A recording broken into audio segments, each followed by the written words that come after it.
Hello, I am John Cena from Total Cena All-Stars. And today, we don't exactly have a challenge. All we have today is a vote-off, which will be based on their performances in the past season.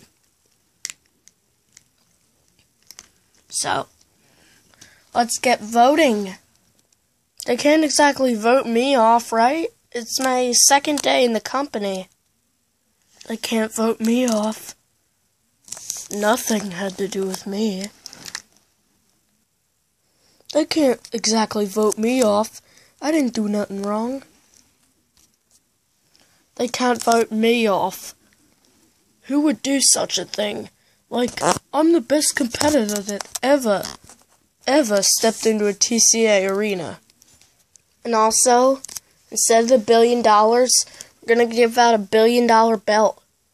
It's made with turquoise and amethyst. And a hint of real gold. So you might want to watch for that. Okay, here we are. The votes are in. We're going to give explanations. Chris, you go first. I say Paul, because he takes all the credit for everyone's work.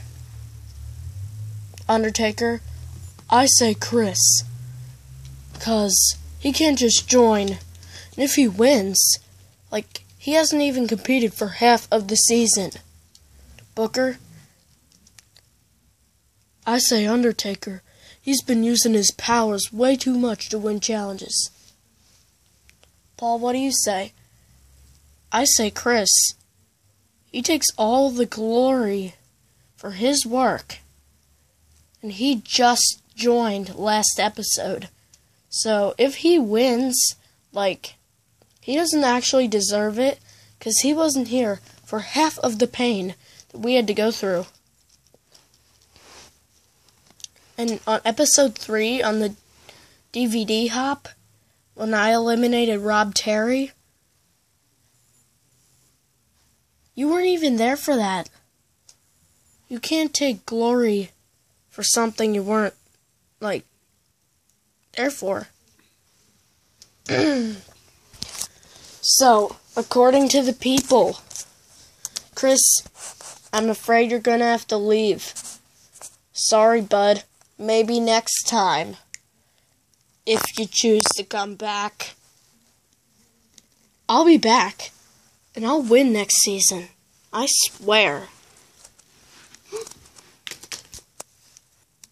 There's a very low chance of Chris winning. It's all that I have to say. I'm going to convince every single competitor to try to eliminate Chris on the first episode next season. And by next season, we'll have lots of money. Lots more competitors here on Total Cena All-Stars. Can we make it